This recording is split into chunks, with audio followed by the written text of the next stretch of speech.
Minutos, a conversa de redação tem a participação do Eduardo Costa e do Júnior Moreira. E a sua opinião, ouvinte Itatiaia, pelo WhatsApp do jornalismo, 99996-7074. 99996-7074. Você manda pra gente aqui uma mensagem de texto com a sua opinião. Não se esqueça de colocar o seu nome e o bairro ou a cidade de onde você está falando. Desemprego e dívidas despontam como os maiores prejuízos nos 5 meses de pandemia. Meu caro Eduardo Costa, bom dia pra você. Bom dia a todos. Essa é uma consequência inevitável, né? Com tanto comércio fechado, com tanta indústria parada, muita coisa viria. E a gente não deve se limitar a ver o desemprego imediato. Nós temos que ver em médio e longo prazo. Porque, por exemplo, os senhores observaram que alguns bancos, o Itaú pelo menos, do qual eu sou cliente, eu tenho certeza que fez isso, ele, quando tinha 3 agências próximas umas das outras, ele fechou 2, deixou uma funcionando. Isso aconteceu em vários pontos da cidade. Alguém tem alguma dúvida de que, com tudo sendo feito mais remoto, que nós vamos ter grande fechamento de agências bancárias físicas nesse país? Alguém tem alguma dúvida de que vamos ter entrega de prédios que estavam com 12, 14 andares ocupados por uma empresa, que ela vai reduzir para 6, porque vai dividir o trabalho entre presencial e home office? E isso vai gerar desemprego, claro, no prédio, no condomínio. Então, nós devemos nos preparar. O que vem por aí não é fácil. Mas se vencermos a pandemia, já será um lucro danado e 2020 há de acabar. Dias melhores virão. Ô, Júnior Moreira, e hoje você entrevistou no Jornal da Itatiaia o epidemiologista Anderson de Oliveira, que integrou a gestão do ex-ministro da Saúde, Luiz Henrique Mandetta. Ele criticou a falta de comunicação do governo. Vamos ouvir esse trecho? Com o Anderson de Oliveira, que participava sempre das entrevistas coletivas ao lado do ministro Mandetta, até o ministro sair e não ter mais as entrevistas coletivas. Vamos ouvir o Anderson. A gestão atual do Ministério da Saúde é uma gestão que está mais vocacionada para a questão da logística, da distribuição dos insumos, que nós havíamos iniciado as aquisições lá ainda em fevereiro e março. Então, eles, na verdade, receberam os equipamentos, estão distribuindo. Eu tenho visto uma certa dificuldade no processo de comunicação de risco, que é uma das estratégias de enfrentamento. Você se lembra que nós fazíamos coletivas diárias, porque como é uma doença nova, precisávamos explicar, tirar dúvida dos repórteres que estavam cobrindo, porque tinha muita informação truncada, muita informação complexa, né, que do ponto de vista para entendimento do público em geral, carece de maior explicação. E ele é absolutamente técnico, né, Júnior Moreira? É doutor em epidemiologia. Ele, inclusive, Eustáquio, ele é membro, né, das Forças Armadas Brasileiras. Então, ele é um cara de carreira lá do Ministério da Saúde, né? Inclusive, ainda na gestão Mandetta, ele havia pedido demissão, acho que você vai se lembrar bem, o ouvinte mais atento também. O Mandetta falou, não, fica aí. Aí depois ele continuou ainda um pouco com o Taixe, né? É um médico completamente técnico, doutor em epidemiologia. 2 críticas que ele fez ali, né, Eustáquio? Primeiro, a falta de comunicação do atual chefe da pasta. E sim, acho que ele tem esse know-how para criticar, porque durante a gestão que ele participou, você lembra, todos os dias às 16h a entrevista, horas e horas de entrevista, respondendo tudo, mastigando tudo para todo mundo muito bem informado naquele início ali, né? Então ele tem know-how para isso. E a outra crítica que ele fez é que faltou distanciamento, né? Então, uma crítica à atual gestão do Ministério da Saúde e uma outra crítica à população, né? Ele foi defensor do distanciamento desde o início e ele falou que o distanciamento aqui no Brasil, não isolamento, ele até tirou, né? Conceituou o distanciamento e o isolamento. Falou, faltou distanciamento. Todo mundo achava que era brincadeira, né? E nós falávamos todos os dias dessa falta que isso poderia trazer algum prejuízo. Sobre a questão do desemprego, Eustáquio, desse, vamos dizer, entre aspas, legado aí deixado pela pandemia, é o que a gente falava lá no início, não tem jeito, né? Primeiro aquela crise de saúde, depois vem o desemprego, uma crise social, essas crises vão sucedendo, né? Vem uma atrás da outra, porque não tem jeito, né? O distanciamento, o isolamento fechou ambientes, aqui em Belo Horizonte, com a cidade depende muito dos serviços, então comércios e serviços fechados e a situação não é outra, o desemprego agora é o grande desafio dos nossos governantes, né? Seja prefeito, sejam os prefeitos, os governadores ou o presidente da República, né? É tentar reverter essa situação, fazer com que a economia gire novamente e que esses empregos voltem a aparecer. Esse é o desafio. Quer dizer, estamos num desafio da saúde ainda, muitas pessoas estão morrendo, mas pelo menos aqui em Belo Horizonte, quando vê os dados caindo, né? O grande desafio agora é a questão da economia e vamos ver se os nossos governantes vão dar conta disso tudo. O Tarcísio do bairro Santa Efigênia, aqui pelo WhatsApp, ele comenta essa questão da comunicação do Ministério da Saúde. Ele falou que a gestão atual trabalha mais e conversa menos. Opinião do Tarcísio. Ô Júnior, novos dados obtidos pela Itatiaia, trazidos por você hoje no jornal, indicam desaceleração da pandemia em Belo Horizonte. E uma desaceleração grande, né, Eustáquio?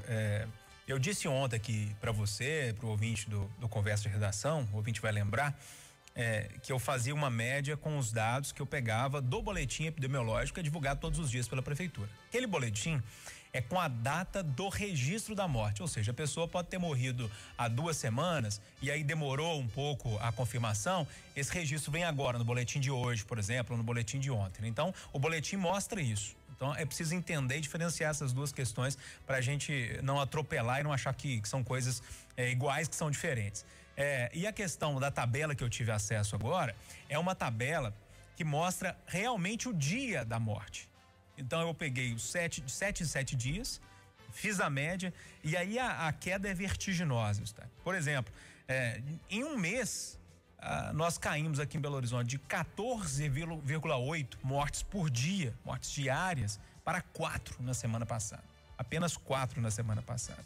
E a gente vê essa baixa significativa acontecendo quando a flexibilização aconteceu, ou seja, era possível realmente essa flexibilização, porque os números estão em queda.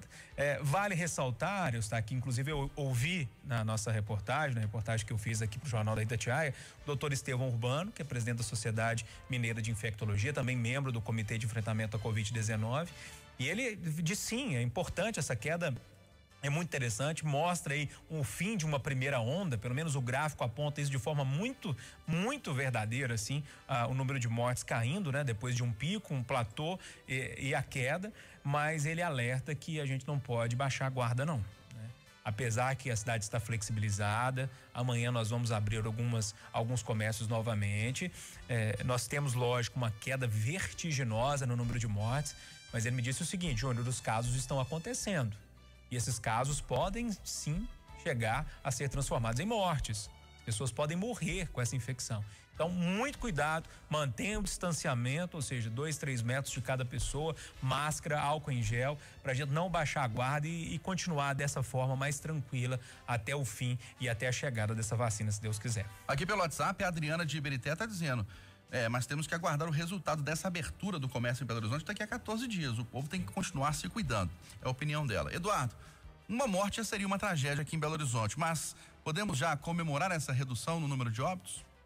Comemorar é uma palavra muito forte, mas agradecer a Deus e fazer a coisa certa e torcer para que a vacina russa seja boa e que a vida siga em frente. O Putin, o presidente russo lá, falou que uma das filhas vacinou, ou seja, ele está botando o sangue dele lá na jogada.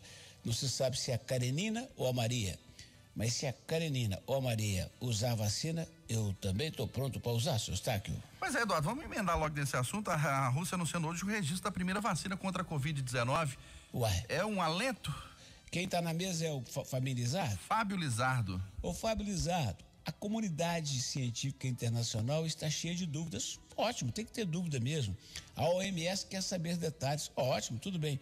Mas de minha parte, otimista e inverterado, eu respondo assim, Fábio Lizardo. Toca o aleluia. Pronto.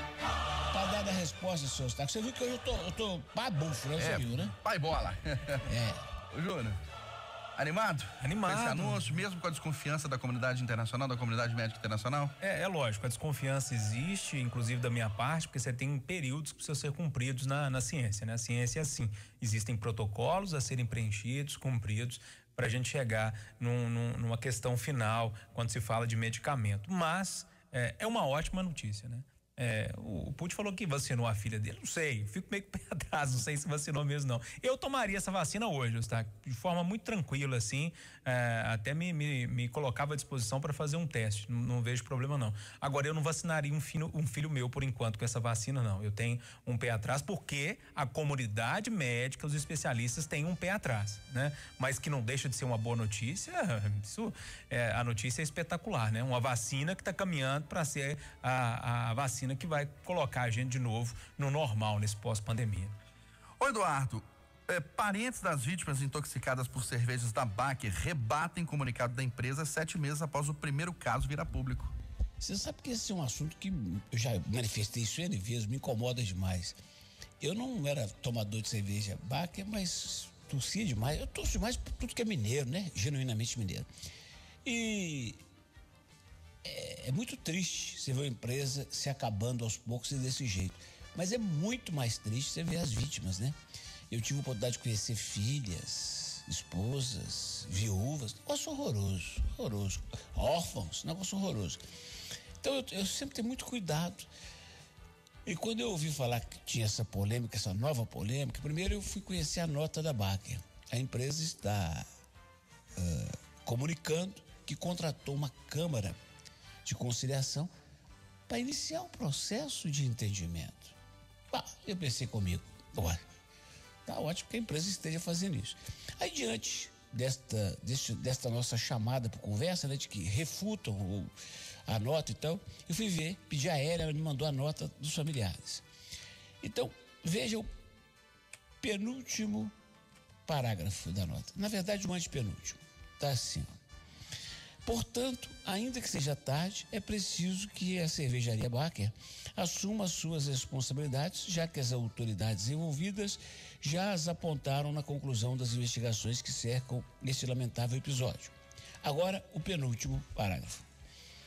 O anúncio da contratação de uma câmara de mediação, mesmo sendo algo tardio e ainda muito incipiente, não deixa de ser um alento e uma esperança de que os danos serão integralmente reparados pela verdadeira e real causadora de tais males, a cervejaria Baker.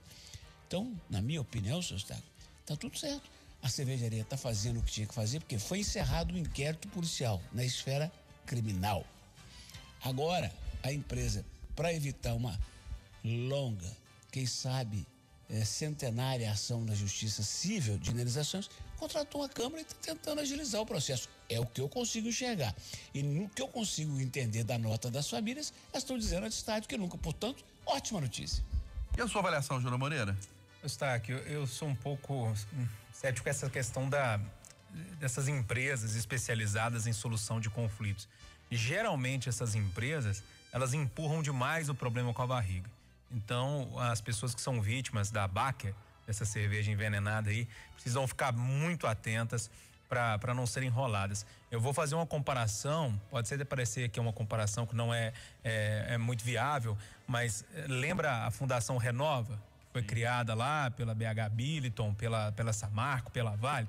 O que essa fundação fez até hoje? Eu não sei empurrar com a barriga a situação. O que a gente tem de gente reclamando dessa história aí é reclamação atrás de reclamação. Então, geralmente, esse tipo de empresa, esse tipo de fundação é contratada para proteger a empresa que fundou, que fez aquela fundação ou que contratou a empresa. Então, se eu fosse vítima da Baker, eu ficaria muito atento aos percalços desse caminho que eles vão ter pela frente. Ô, Eustáquio. Sim. E geralmente aqui no Conversa de Redação, e é uma conversa, não é um debate, não é uma troca de farpas, geralmente cada um dá a sua opinião e toca o barco.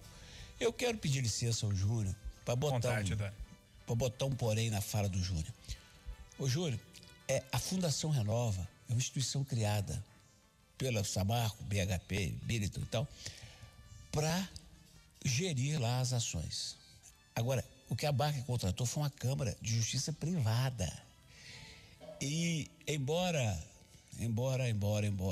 tenha a consciência de que tudo pode acontecer, A prática diz que é exatamente o contrário, viu, Júnior? A justiça privada é uma câmara de conciliação. Se houver boa vontade das duas partes, amigo, mata isso em 6 meses ou 1 ano. Quando, se for para a justiça privada, pela justiça comum, pode dar outra gameleira.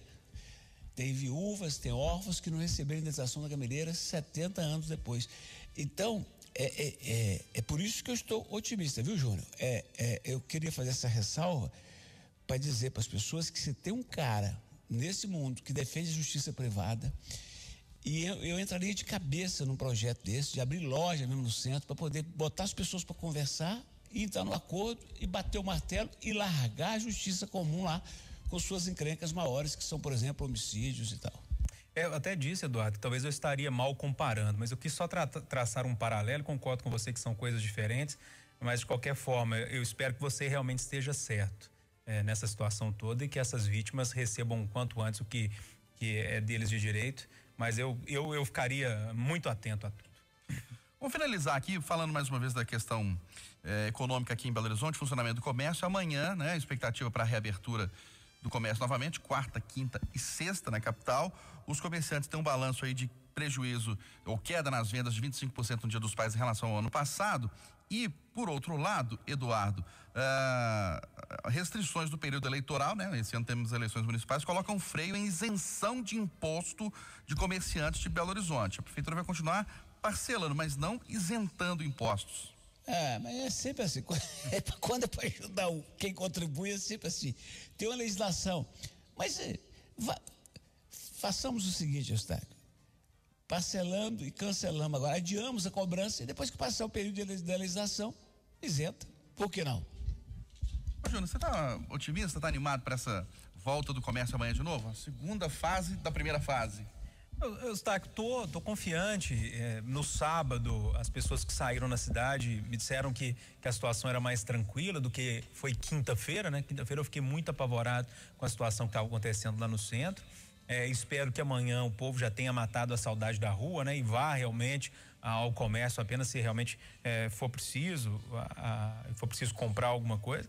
Agora, essas restrições do período eleitoral não só colocam freio na isenção de imposto, não, né? Ninguém pode falar mais nada, hein, seu Eduardo?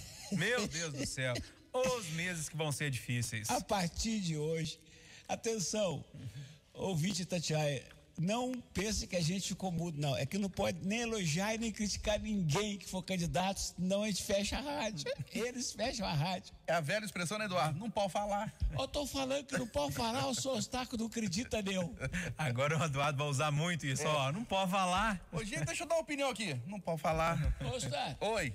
Me pergunta aí sobre a legislação eleitoral impedindo de dizer para o cidadão que não tem faturamento, que não vai pagar imposto. Pergunta aí. Qual é a sua opinião, Eduardo, sobre essas restrições impostas pela lei eleitoral? Eu acho que não pode falar. Abraço, turma. 8h58 em Belo Horizonte, final da conversa de redação, final do Jornal da Itatiaia, primeira edição desta terça-feira. Apresentação Aline Neves e Eustáquio Ramos. Vem aí o Acerantão. Ótimo dia a todos.